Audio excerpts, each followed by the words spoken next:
Good. All right. All right.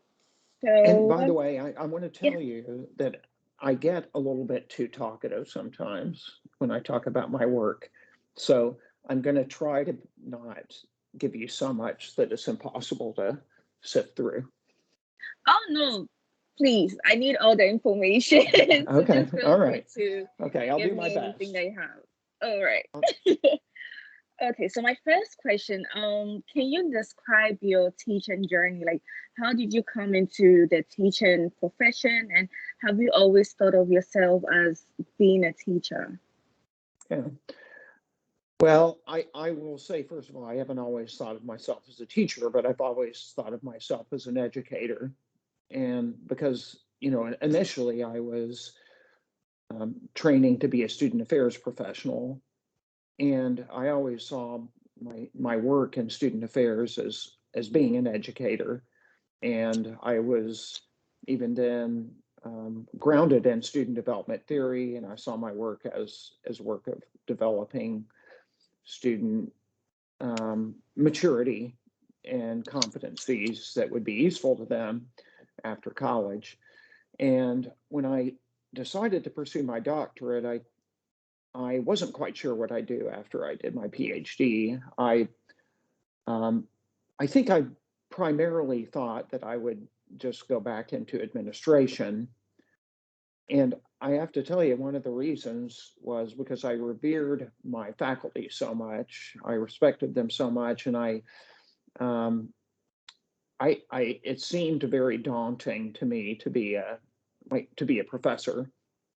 So I finished my doctorate, and initially I took another administrative position. Actually, I for 9 years, but after my doctorate, I still did administrative work, leadership work, and then I had an experience, and I'll tell you a little bit about what prompted my coming into teaching. I'd always I still, even though I was pretty much on the administrative track, I had done some research, I'd done some publication. Um, and what started to happen is the higher I got administratively, the further removed I got from students. And I found that my work was less satisfying then.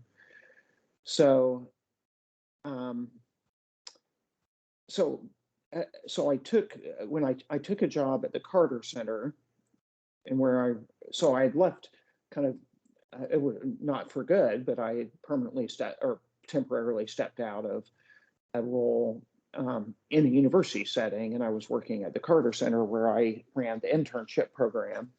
And in that capacity, I worked very closely with the students, and I loved the mentoring aspect of what I was able to do with students. And I started to think, and that job was great, but it was, the idea of Groundhog Day. I felt like I was doing the same thing repeatedly, and I loved being attached to President Carter's humanitarian work, and the interns were interesting, but I felt like I needed a little more challenge in my work.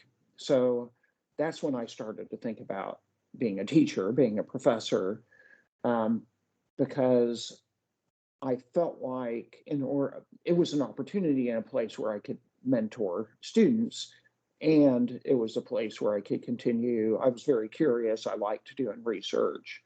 So the combination of being able to think for a living and think about ideas and generate new ideas and work closely with students in a mentoring capacity was what ultimately led me to my job as a professor. Okay. So what did you want to be when you were a kid? um, well, as a kid, I really actually struggled a lot to figure out what I wanted to do when I was young because I always had a lot of interests. I liked music, I liked sports. Um, I and so actually, what I remember is in high school started to trying to decide what I wanted to do, and I was I was a wrestler, and one thing I thought is I might want to be a wrestling coach and a teacher, Wow. like an English teacher. And then I thought, well, maybe I want to be a band director. I was in the band. Thought I could do that um, because I cared about it and I was pretty good at it. So both of those things drew me. But my dad was a pastor, and I always looked up to my dad.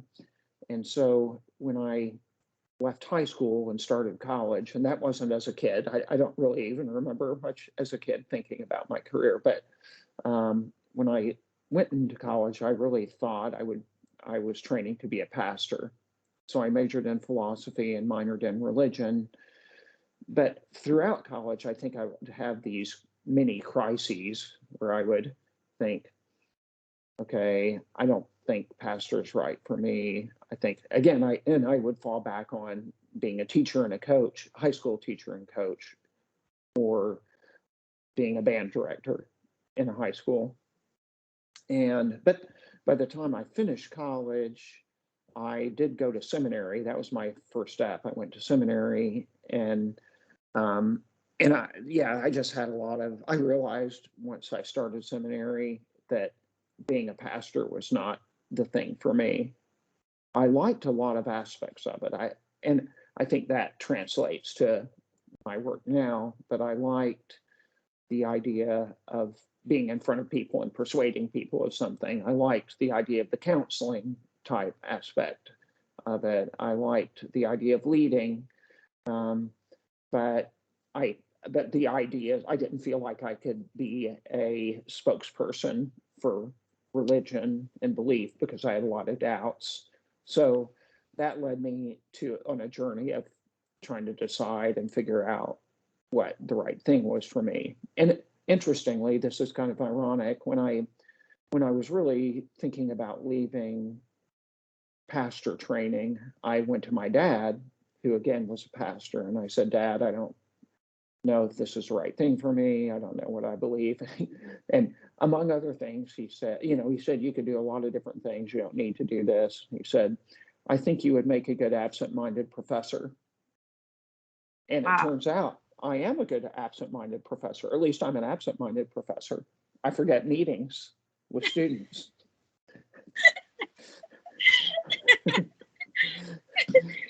Well, your dad could, I think your dad is psychic because he could see the future, right? Yeah. And again, I think he really saw that in me, which it took me years before I saw that in myself. I think you're actually a great teacher, in my opinion. I think you're very Well, good. I am grateful for that, Doreen. Yes. Yeah. And I think you kind of touched on this, but maybe you want to talk more about what inspires you to teach. Like, what's your inspiration? Okay. Um, well, I mean, one thing I never want to be stagnant in my ideas, and being in an environment of learning, and in particular being a professor at a university, for me, it is about always, it's about exercising curiosity in meeting needs of society. So I think, I always I told you I see myself as an educator, but I also see myself not just educator for the case of for the sake of education, but for fulfilling some societal need or needs. And I mean, I think ultimately, to me, I want society to be more psychologically well and physically healthy. I want um, to cultivate and be part of working toward solving major social issues like global warming.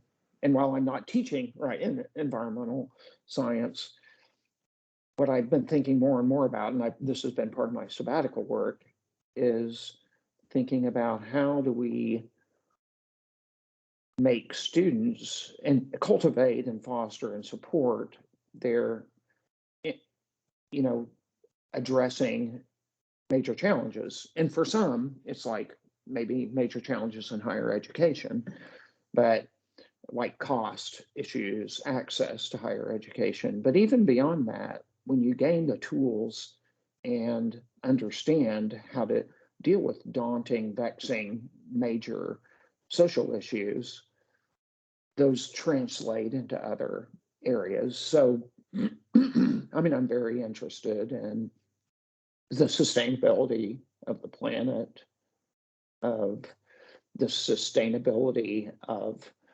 um, the rationality of discourse, which seems to be missing in the political arena, all those kinds of things. And I think by helping to support good educators, and that could be student affairs professionals or future faculty or whatever, all of those things help for me, like these major, really important big goals. And I want people to have personal enrichment in their lives. I am satisfied when I feel like students, and I'll use the term happy, but can be happy in their lives. And what I mean by that is, deeply engaged in life, and um, and they're satisfied with the choices they make and their pursuits, and are able to deal with life's hardships and setbacks as well. Um, that's very satisfying for me to hear, to even think about the individual students who come through, and that life might be more enriching for them because I or we in our program had some influence on them. Okay. And you mentioned earlier on that your teaching is grounded in student development theories. So my Mhm. next question is, what is your teaching philosophy? Um, yeah, I mean, it's like all things for me, it's evolving, but and I will say my teaching philosophy, when I first became a teacher, I just thought about my own graduate faculty and thought about how they did it. And I think I more mimicked them than probably had much of a philosophy. And I think, over time, I developed a philosophy. And I think there are two, like one key component for me is is a oh shoot, what's the term? Constructivist philosophy, and that is the individual students bring rich experiences into the classroom, and particularly, since I'm teaching graduate students, people have rich personal experiences, sometimes rich experiences in educational environments, sometimes rich professional experiences that they've had before that they bring into the classroom, and they have views and lenses and standpoints on issues and things like that. So I want the classroom to be a place where people, I don't want people to forget all those things. I want to honor the experiences that people have. So um, I think I can bring certain new ideas to people, but I also think one of my main roles is to cultivate an environment where people are bringing in ideas for each other for a community of learning. And so that's um, a big one. What was the other big? I told you there were two things. You talked about, I think you just talked about the constructive philosophy.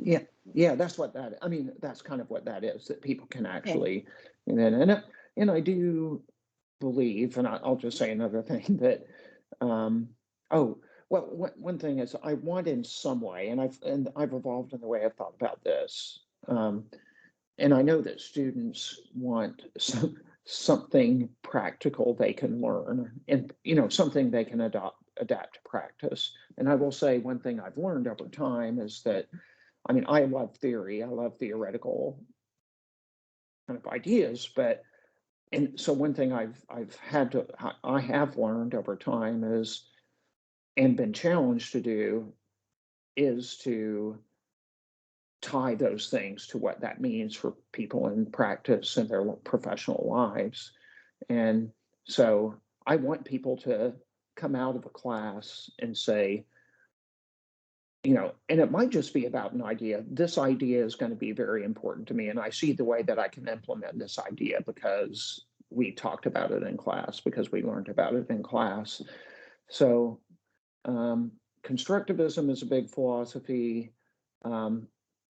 So, although I don't want to overstate it, but that there is some practical application for what they're learning. And I guess finally, the third thing I would say is that I am big on inspiration. I am personally, I learned from my daughters that my personality type I can't remember, one of the indicators is I'm an enthusiast.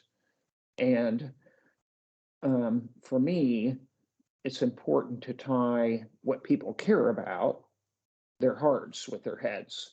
Like, how do you engage people in what they care about, like intellectually, what they feel intellectually? And I think that if you can find ways to connect those things, then that is sustainable learning. That's what, where people feel something and can think and tie in their thinking and feeling. I'd say that's a big part of my educational approach and philosophy.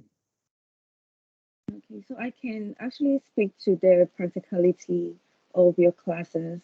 And I think that is why I really enjoyed, especially the specialized studies class, because I was doing advising at OMSA. And I felt like whatever I was learning, I could transfer those lessons to my work at OMSA and also just to my professional life.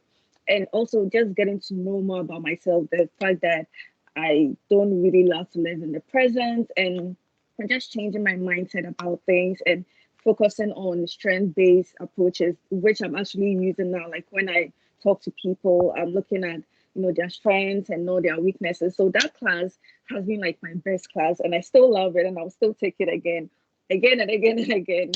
And so again, you talked about the practical side of learning. How do you do that? Like, what are some um, practical ways of connecting the classroom lessons to the real world? Yeah.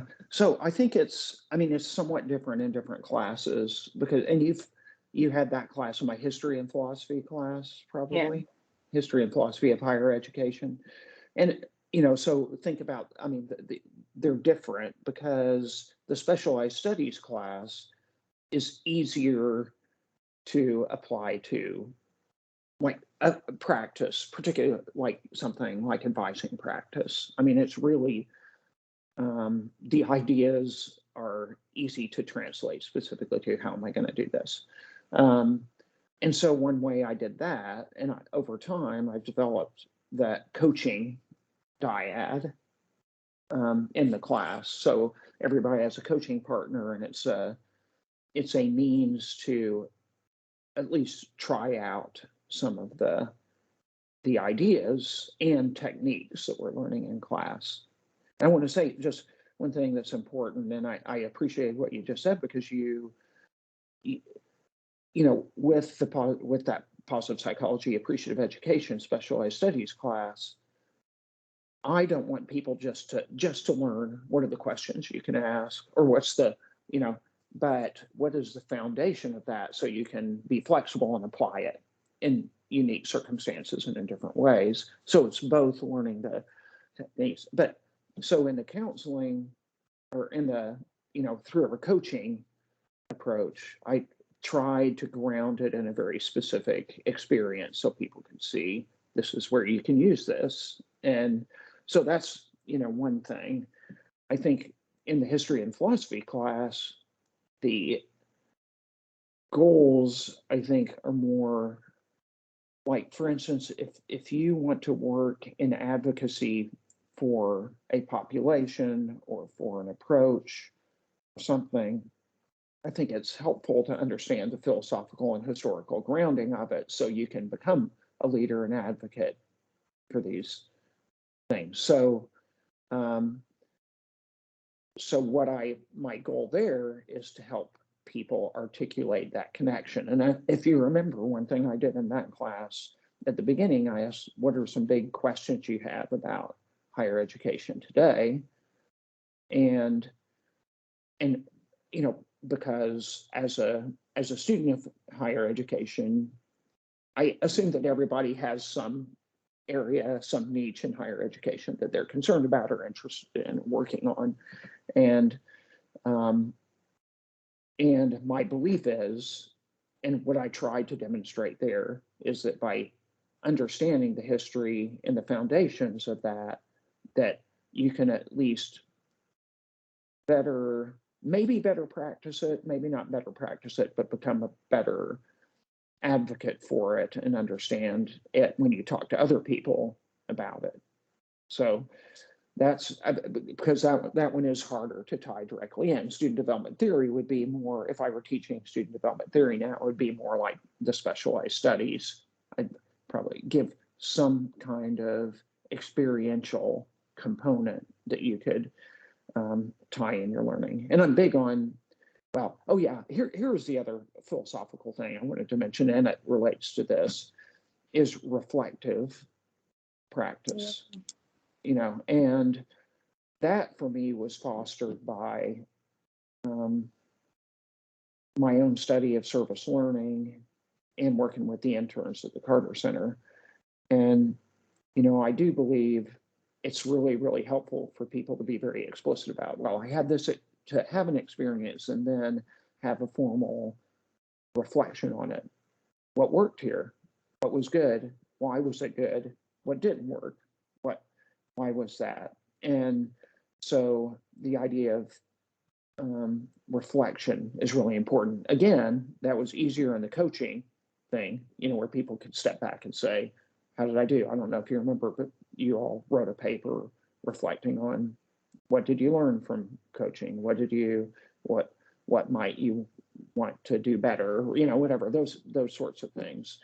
And so the whole idea of reflective practice is a core foundational idea for me. And I don't know that I can't say that I brought it into the history and philosophy class as much. I think one thing I do with the history and philosophy class, in addition to the content, it's about scholarly work and writing. But I also had you all do critical questions regularly, right? So you did critical questions. So and to think critically is a goal there that's not necessarily directly tied to the content, but it's more about being a good student in general. Yeah. And I remember there was this question you asked, and the answer wasn't straightforward. So you really had to understand what you're reading to answer it. And I'm like, Peter's really trying to he's really trying to trick us. Because if you don't understand whatever you're reading, you can't answer that question. So it was really interesting too. Yeah. Oh, the way I did the reading reflections, you mean? Yeah. The weekly. Yeah. Yeah. I try not to do many, like what date did this happen? Right. But more about what are the main ideas from this piece that you could think about now. Yeah. So I definitely that approaches to trying to generate people thinking in deeper ways is certainly a goal. So I will just go to my next question. There are ups and downs in every profession, and we've kind of like touched on some ups of teaching. What are some challenges that you have faced in this institution? I mean, with you being a professor and also in the class. Yeah. Well, learning to be a professor is really, for me, it's been one of the most difficult things. I told you my prior job at the Carter Center is fulfilling in many ways, but it was easy personally. And when I went to higher education, there's a book that written by Parker Palmer called The Courage to Teach. And I remember having many moments, particularly in my first couple of years of teaching, where I really questioned myself big time. And I mean, it still happens sometimes, you know. I think there was an opportunity here. Should I have taken it? You know, or um, you know, I felt too invested, or maybe a personal ego thing in the situation where I may have felt threatened. I had a situation. It was my first year of teaching, um, where I assigned a reading to a group of students, and this was my first master's cohort. I'd gotten really close to them, and it was, I think, in our maybe third quarter. We were in quarters then, and they were so angry about what I gave them to read, some of the class members, and kind of attacked me in class about it because again, we developed a very close relationship, and it was almost like a peer kind of relationship. It was probably not the boundaries I really now would establish, um, but I felt like a failure.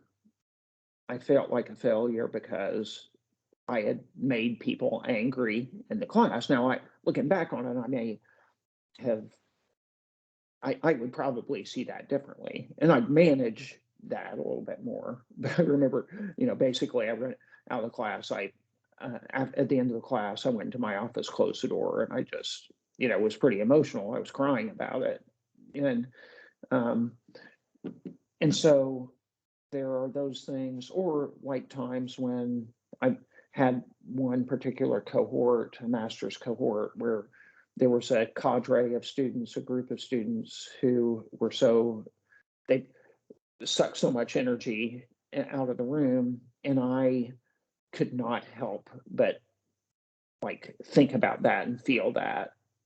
And I didn't address it probably. And again, it was when early in my teaching. And again, I don't know that I'd be able to solve it. And I still would be bothered by that.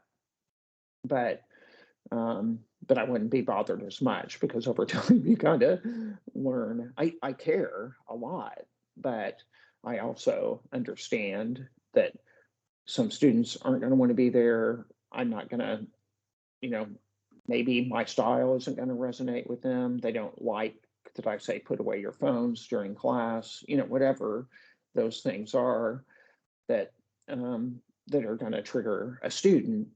But I think I've come to understand better that that's just part of the, and sometimes I'm disappointed. I mean, I'm disappointed sometimes in students who don't do the work, or I don't think are really thinking about the things. I think that's, you know, I'm disappointed in students, but I also question whether it's because I'm not pulling the right strings. You know, it becomes a failure for me, and it's a difficult personal decision to say, where do I feel my anger is a little bit too much, but my disappointment, am I disappointed in the student, or am I disappointed in myself? And what can I control here? So I mean, those are some of it. And then I think outside of oh, well, I will say, reading lots of papers is not fun. You know, it's just that seems like a chore. Often now, I do sometimes read stuff and I'm like excited by certain student papers, but I would say, you know, with every assignment, I'm probably like, you know, I may not be really excited about getting through all the papers. Let's say, and then, and finally, it's less about teaching, but the political environment of a department, politics or college politics, or absolutely, you know, one of the most challenging things about being a professor anyway. So, talking about politics in higher ed, I think that was one of the reasons I wanted to leave higher ed because I just feel like I don't want to be in the middle of any politics. I just don't want any of that. I know we can never have like a peaceful environment, working environment, but I feel like the politics in higher ed is just crazy, and I was just asking myself if I can actually do that. But maybe I'll just try it and see if it's for me. If it's not, I would go into my IT. And I also wanted to ask, you mentioned the group of students who were really difficult Mhm. in your class, and I'm really sorry about that. Some students can be pain in the yeah, Yeah, the backside, wherever, yes, in the neck, in the backside, whatever. in the back. Yeah. So have they been like the only difficult students that you had, or you had like more difficult students in the past? I'm sorry, Doreen, the specific question is what? Yeah, so have you had more difficult students than the students that you talked about? Oh, sure. Yeah. I mean, and a lot of times it's not even that the student is difficult. I mean, I would say I don't um, like, well, here's an example. I used to teach multicultural student development theory. When we were on quarters, instead of having an integrated student development class, we would have a multicultural student development theory and then another general student development theory class. But in the multicultural, that was one of the hardest classes I taught, um, because what I realized is being a white male in the environment, and I was sometimes people are very angry with white men, you know, and you know, and so that could sometimes be difficult. I remember being in a class one time, and there were two, and the student, maybe the class was about 18. I'm pretty sure it was 18 students, and besides myself in this cohort of master students, there were two other white men, um, maybe three white men, but I remember a couple of the women um, saying, just started to go off on how they are so frustrated with white men and white men, and I didn't know what to do then, except other than feel. And one of the white males said, um, "Can you tell me, please tell me what I'm doing wrong, kind of thing." And um, a couple of the women who were most vocal said, "Oh, it's not you we're talking about. It's not you. It's other white men, kind of thing." And I remember thinking, I mean, because I felt that, and I was thinking about times when, um, like black women, let's say, people, I mean, heard people say, well, you know how black women are walking around with an attitude or whatever. And then somebody says, but I'm not talking about you, right? I don't mean you. But yet, you know, that is something you can't get away with that, right? I mean, you can't, I know what I mean is you shouldn't be able to get away with that. It's like well, you can't just say a blanket statement about a group of people. But here I was on the receiving end of that in a very interesting way because of, um, the history of oppression and history of privilege and all that kind of thing.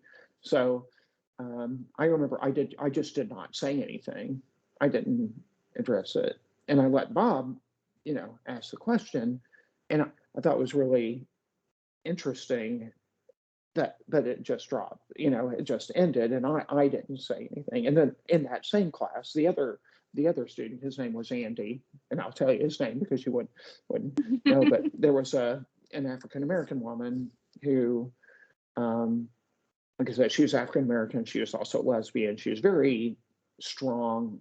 She was yeah, African American. She was from the U.S., from Ohio, and she started talking about the guy because this guy, Andy, never spoke in class. And she said, Andy really bothers me.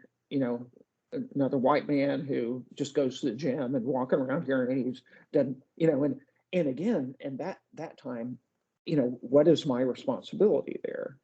And on the one hand, it wasn't, I, if I look back and think about, the woman was very engaged, right? She was very engaged in class.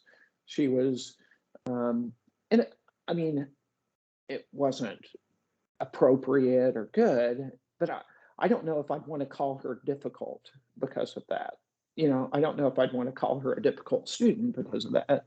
I just think it was a difficult, for me, it was difficult to know what to say or do in that environment, in that situation. And not because, I mean, yeah, she shouldn't have said that in that way.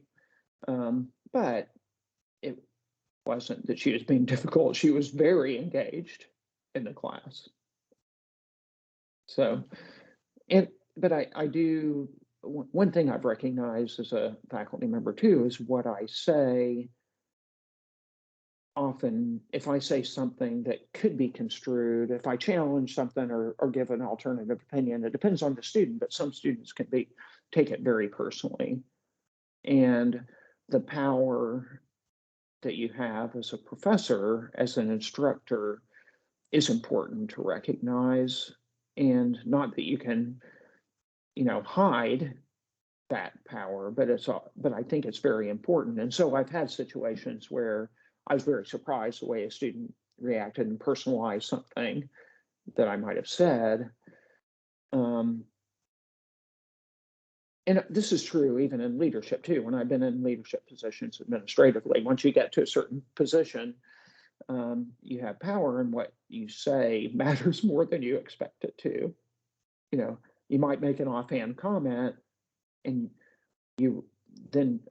I've learned sometimes that for weeks, sometimes somebody simmered on what I said, and I just didn't. I was surprised by it. I had a situation one time, and it was in the specialized studies class, in the positive psychology class, and I established a rule then in the classroom: no computers even out. So one thing I know that people look at articles sometimes on Blackboard on their computer to engage a discussion. One reason I do the questions beforehand is because I want them to look at the material so they don't have to refer to it during class. But and I made this rule very clear. There was a woman in the class who, she was always pretty engaged, but she had her iPad or something open while we were having a discussion. And I said, you need to close your iPad.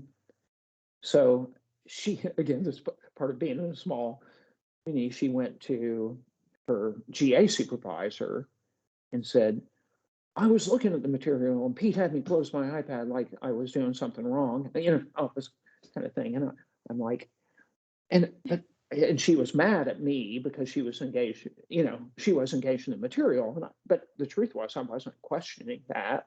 And I didn't really want to make a big deal of it. I just wanted to tell her, close your computer, because that's, the rule in the classroom. But she took it a lot more personally than I thought. And how that then translates into later interactions with student in the class is, I just don't want something like that to get in the way of our work together, of our relationship, period, a mentoring relationship, and then a student's ongoing learning in the classroom. But it does sometimes. And how many years have you been teaching? I'm sorry? How many years have you been teaching? This is my 17th year as a faculty member. I mean, and of course I'm not teaching at all this year, and there was another year and a half in the middle when I didn't teach at all. And then, as you know, as department chair, I had a reduced load, but I started 17 years ago. Okay, so I take it you've been quite experienced or really experienced in the teaching field. So now, how do you handle conflicts in the class? You mean between students or? Yeah, between students. Well, first of all, I think generally our students, at least on the surface, are pretty polite to each other in class. I mean, other than I told you the one experience I had, which I honestly, it was years ago, it was my second year or third year teaching, and I was afraid to address it. And I think back to that now, and I think I would address it. And um, but I, it doesn't happen very often, I would say.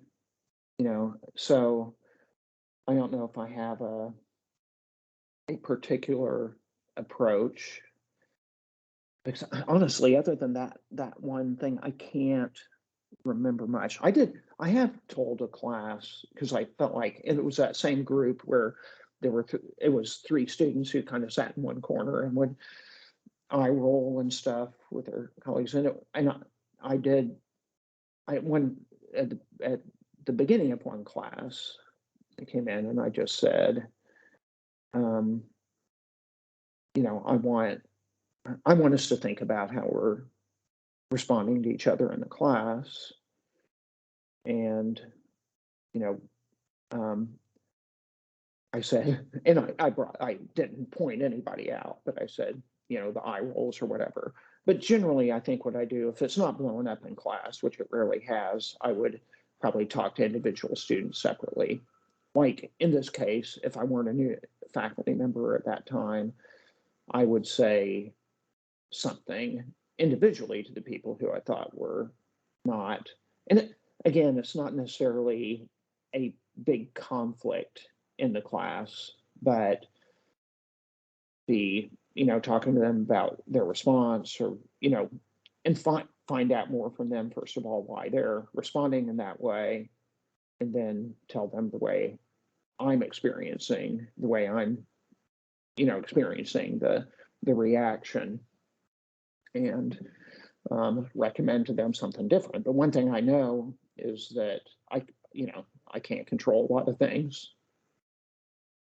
I did have one, actually, yeah, I forgot about this. I had a situation that was pretty bad with a student. There were a student in the master's program who had really had a lot of conflict with other people in the cohort. Well, there had been a student death in a residence hall, and some of the students in the class said they wanted to talk about it in class. So I started to open a conversation, and she approached me later. She was really, really angry that I had brought it up, up then. She said she just felt like students were they didn't really want to learn about it. They just were curious. But I disagreed with her. I mean, I said, well, people have a curiosity about what happened, but I think but I do think it is a learning opportunity for people to say when this happens, there are people who are affected in different ways. How might you deal with this? The person who asked to talk about it with somebody, and it happened in a residence hall in a dorm on campus, and this was a resident director who asked about it.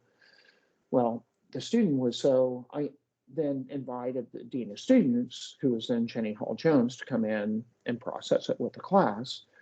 And the student was so angry, and she emailed me and said, and I told her she could leave at the time when the discussion happened. We'd have a break in the class. So it would be at the end of class. If she didn't want to be part of it, she didn't need to be. But she would then, after that, she would sit in the class basically in the back and almost turn her chair toward the wall because she hated being there so much. And it was so, it was so juvenile. And I ended up, I mean, she was such, for me anyway. I mean, I was looking out there, I don't think everybody else could see her, but I could see her kind of in the back corner like this and turning toward the wall and stuff. So I gave her an opportunity, and I said, I'm going to tell you, you can stop coming to class. And in return, I want a 5-page reflection on the readings each time. And so she did that. And it was maybe the last 4 weeks of class. And she just wrote a reflection on the reading. And I told her she'd need to come in and meet with me too, like maybe 2 times or something. And yeah, she did. Then she dropped out of the program. But that's the way I dealt with that. But I think it's so situational. And I tried to, I tried to talk to her about it and address it with her. And again, it wasn't she had an ongoing conflict with virtually everybody. I think there was one other kind of friend she had in the class. But the conflict was also, you know, with approaches, things that I did, that I allowed that conversation to happen. And she just could not get over it. So going away from conflicts and um, challenges in classes, what are some realistic ways of getting students involved in class activities? Because I feel like sometimes students are just not interested in the class, but through the teacher's way of conducting the class and like the activities in the class, they will become involved in the class. So what are some realistic ways that you take to ensure that students are on board and they actually participating? Yeah. Well, one thing is what I told you about before, by giving um, graded reading reflections so that people are doing the reading beforehand. I mean, that's one way, because if you're not reading it and you're trying to discuss an idea from the reading and people haven't even looked at it, then yeah, I mean, that's problematic. And that, that doesn't solve everything, but it is one method, is how to encourage the, engagement with the material before class. And then, I mean, and honestly, one thing I've done is I have reduced, generally, history and philosophy is different, but, I've probably reduced reading assignments over the years because I'm realistic about what people are going to read. And so, and particularly for the master's class, and I might do other, and I think I did some videos and stuff in that other class. I do and that's to guide the reading too. So if you remember in the specialized studies class in particular, I'd say, and I did previews actually in history and philosophy, I think too, but say, here's the reading, here's some key ideas, look for these and try to understand these ideas, so it's kind of prepping people in that way. And then, I mean, for me, I generally using breakouts is important because, and I mean, the challenge there is people, depending on the construction of the group. I think one thing is you learn, you kind of have an idea of the personalities in the group. And sometimes I do it randomly, but sometimes I'm strategic about how I put people together in groups. And to make sure there are a couple of people in a group who are going to be responsible, interested, and engaged, and keep things relatively on track. And then, of course, having the GA or myself bounce around to, when we do it online on rooms, Zoom rooms or whatever, but also in a classroom, and if people are talking about something different, why is that? Is that I want to gauge that and try to, do I need to explain it further what's happening? But I think generally I see more engagement when we do more breakout stuff. I mean, I don't really like online classes. I would hardly talk, like, I'm paying attention, but I just don't feel comfortable talking in an online space. I would rather do that in person. So putting me in a breakout room is actually a way for me to actively participate, because I would never do that in a larger like online setting. So I think the breakout rooms really helps. Yeah, and I would say, I mean, engagement isn't just talking, right? Engagement can also be, I mean, there could be quiet intellectual engagement in the ideas, like during you've been quiet in the classes, but I think it's different to have somebody who's relatively quiet versus somebody who's just staring at their phone or whatever. So, but I will say, even in a physical classroom, I have historically had people move the desks to do in groups of 4 or 5 at the beginning. I mean, before class. That's a setup in the class, and it signals that a lot of what's going to happen is in groups. And of course, sometimes I'll do little mini lectures, whatever. But that's one thing. The other thing I think in terms of preparation and tie-up is try to be clear about why this is important. So, I think one thing I didn't do early as a faculty member is try to set a context for whatever is going to be next and why it is important and or at least valuable to know for practitioners or for scholars or whatever. And so trying to set that up in advance so people just don't say, why am I reading this? Yeah, I And find that interesting. Sorry. or why are we having this discussion? Because that, Yeah. I try to do the big picture leading into it. Go ahead, Doreen. What were you going to say? Yeah, so I was just reading an article for the class, for the college teaching class, and the article was talking about creating a learning-centered syllabus. And it mentioned that you need to have a purpose. Like, you can't just create a course syllabus out of the vacuum. You need to know why you're doing it, how it's going to help the students. And when you have your purpose, then I think, the class becomes really grounded in something. Yeah. And I think back to my point about something practical has to come out of it. I think maybe a better way to say it is something of value is going to come out of it, right? And to be able to really be clear and tie why that, I told you I was a philosophy major in college, but I had a major professor who was so good at saying, why does this matter? Philosophy, even philosophy, why does this matter? And and some of it was about your training of your thinking, and I didn't really need that, but other people in the class, because I just liked it for its own sake. But even there, you'd say, why is this of value? And he would talk about it. So it's something I try to do. Like when I do those introductory videos on a section, that's one of my goals. I want you to understand this because this is why. This is why this is of value. Another strategy that I sometimes use is, and it relates to that, is at the end of a class, I say, what are we going to do next? And I try to set up the next class. So people start already thinking about that. And hopefully that gets them thinking about or wanting to read it before the night before. Yeah. Or the day of, or during class.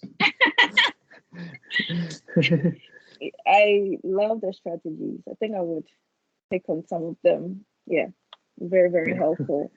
So we're getting to the end of the interview. I have how many questions? I think 2 or 3 questions. Yeah. Okay. So how do you assess and evaluate your students?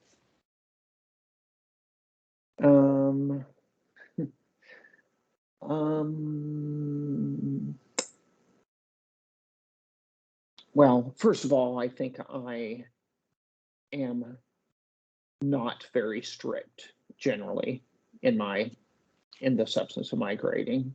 But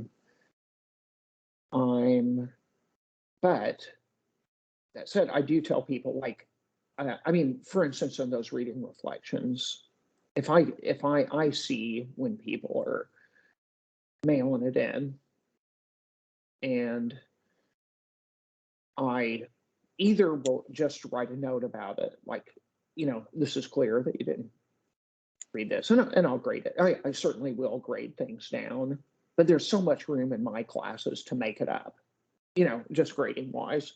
But I've also had personal conversations with people sometimes too, like, these last 2 reflections you wrote, you could have read virtually nothing in this and written what you just wrote, and you're not really tying the ideas in. So I will say I use other methods sometimes.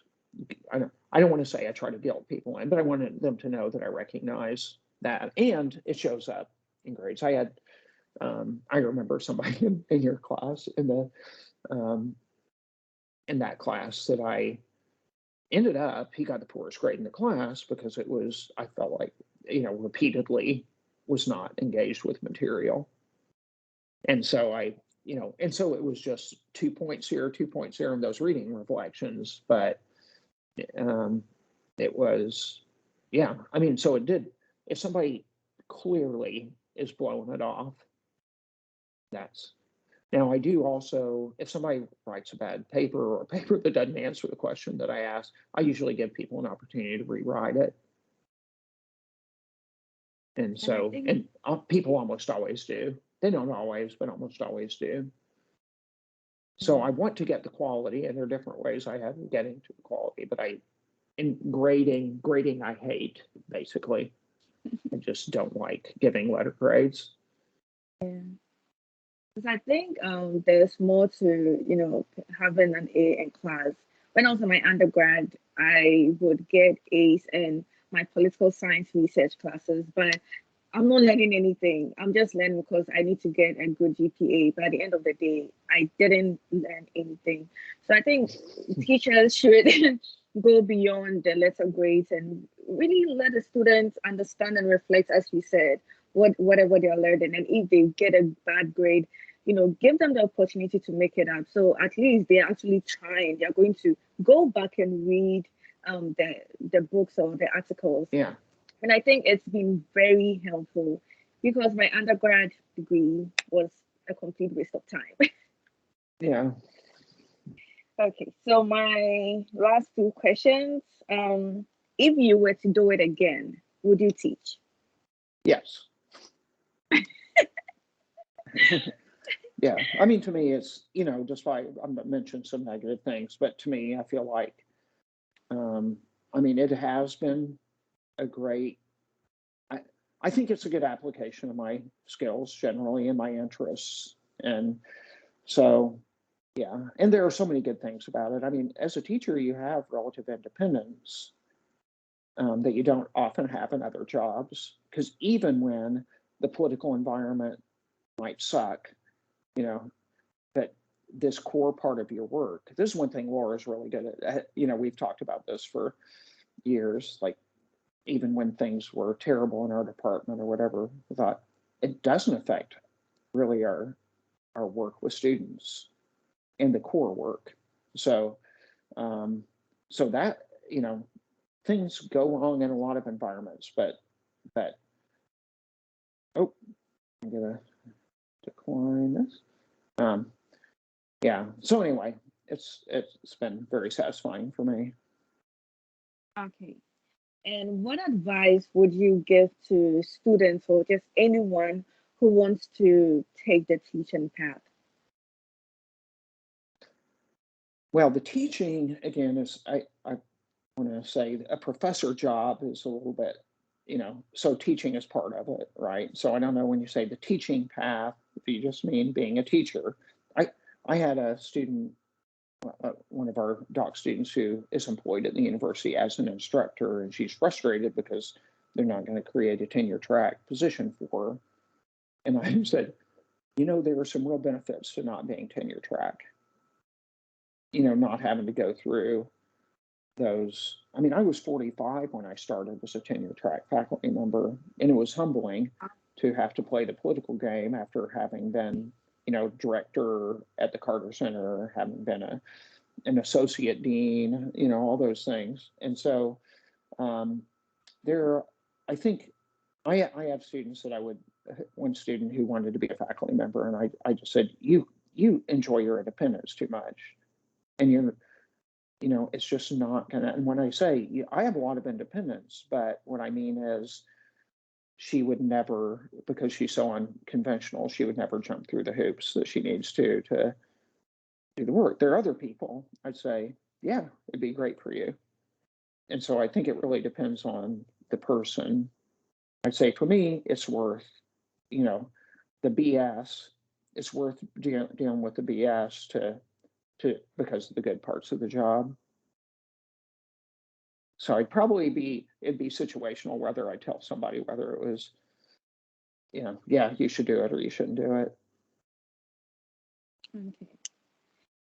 Thank you so much, Pete. Thank you for Okay. giving me your time because I think it's been an hour and I believe that Yeah. you have other important things to do. So thank you so much for granting me this interview. I really enjoyed talking to you and I've Yeah. learned more about you too. Yeah. Do you have any Well, it's questions good to for me? connect with you too, Doreen. And so I'm glad you're taking Laura's class, even though we talked about it, right? You weren't sure, and Yeah. I think that's good. And then tell me what else you're taking. I'm taking the finance class with Dr. Yang, and I'm taking Laura's other class, diversity, and I'm taking Mm. the IT class, Oh the yeah, one that, okay, yeah, it's yeah, good, it's great, yeah, with Alan Wu. yeah, Oh, not Alan. Oh yeah, it's Alan Wu. yeah, Yeah, Dr. that's Wu, right. yeah. Yeah. Okay. Well, good. Well, keep me posted, Maureen. And I'm Alrighty. sure that Laura's not going to be surprised that your interview with me was an hour. But it was She, really interesting. I good. can't cut anything out. No, everything you said is really helpful. So I'm gonna leave everything here. Okay, Yeah. good. All right. We'll catch you Thank later. you. Take All care. right. Take care. Bye. Bye.